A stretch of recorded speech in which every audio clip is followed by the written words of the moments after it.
Charles Hart has always been thankful for growing up in a family and community that encouraged him to explore opportunities he believed were out of reach for a small-town boy. This encouragement led Charles to pursue a career in medicine. After 14 years practicing family and emergency medicine, he transitioned to full-time medical administration at Regional Health in Rapid City, with an emphasis on staff relations and quality of care. As CEO of Regional Health, his goals were to develop a comprehensive medical care system that provided access to quality care for a diverse, economically, and geographically challenged region. Charles was also involved with improving healthcare on a national level with the U.S. Department of Health and Human Services and the South Dakota Foundation for Medical Care to develop their quality of care programs.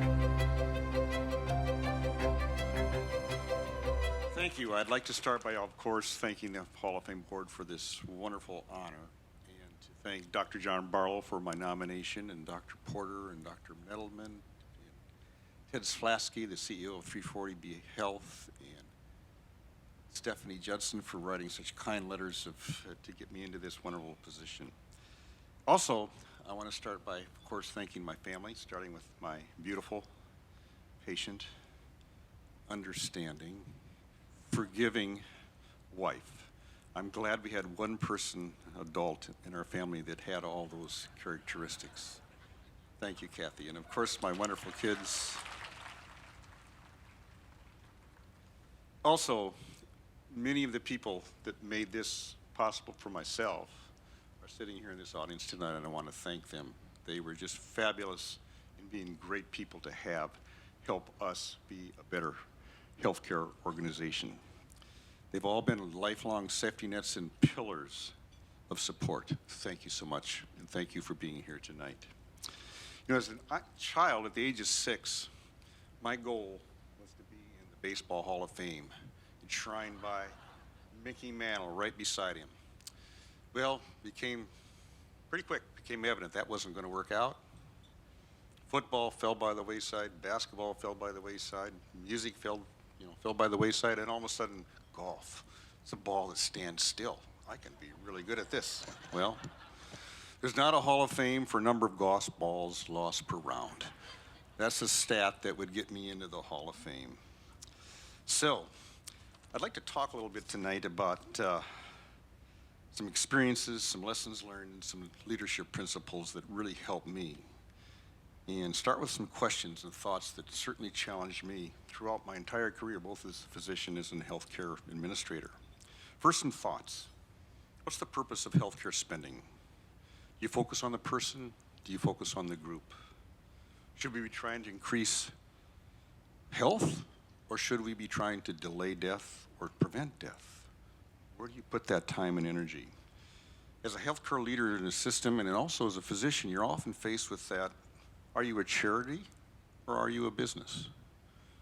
Are you competitive, or are you compassionate? All those different things kind of fall into place, either as a physician or as a healthcare leader.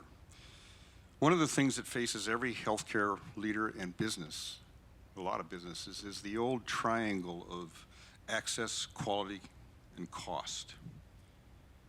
It's pretty darn easy to give you 2 of those things, but to give you 3 of those things is extremely difficult, if not impossible. I can give you great access, and I can give you great quality, but it's going to be expensive. It's going to cost a lot.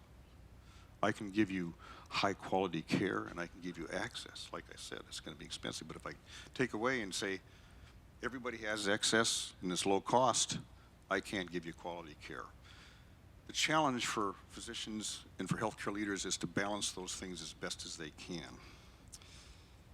This is the major conundrum for healthcare leaders, for doctors, and for society as a whole.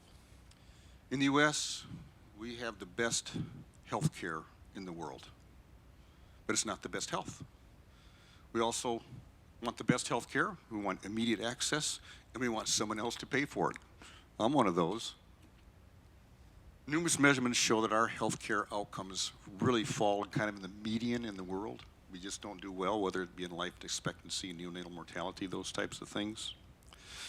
I was very fortunate to be able to study a lot of healthcare systems in different countries, Denmark, Africa, Scotland, Norway, and numerous systems in America.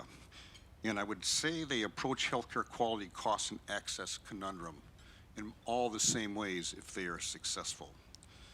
Those with the best access and outcomes have similar traits. They focus on the group, not the person. They focus on health. They focus on not death. They integrate the planning of their health care with what they're planning for their communities, what they're for regions, and those types of things. We attempted to institute many of these things I learned in those foreign travels at regional health, and I think some of them were quite successful. So, I'd like to finish with some comments on leadership style. Is the most frequent questions I got asked is, how did you mix being a physician with being a healthcare leader? And I was always amazed at how being a doctor and a healthcare leader were really similar in terms of what you learn, what you do, and how you go forward with things. So, in approaching the challenges of a doctor, you're taking care of a patient. As a healthcare leader, you're taking care of the population. I started out by approaching every problem as a doctor first. I used aphorisms. Hippocrates, the first modern medical doctor, these aphorisms were the way he looked. We've all heard that one about doctor, do no harm. That's an aphorism. It's a short, concise statement of fact or learning or ability that works. Those aphorisms helped me a lot. I found out that you treat the emotional first with patients, with problems, then address the technical. Directors do things right. Directors do things right. Leaders do the right things. Running a business is easy. They pay you to manage the people or the patient. I never learned anything while I was talking. You always got to get a good history first as a doctor. You've got to listen to people to solve problems. And all this is about values, personal and professional. You can't buy back your integrity or expect people to follow you if you don't have and live up to their values. As I enter into the autumn of my life, with its wisdom, learned successes and failures, I want you to know that I'm most proud of being in the South Dakota Hall of Fame rather than the Baseball Hall of Fame. Mickey Mantle, you're going to have to wait. This is more important and a higher honor. Thank you all.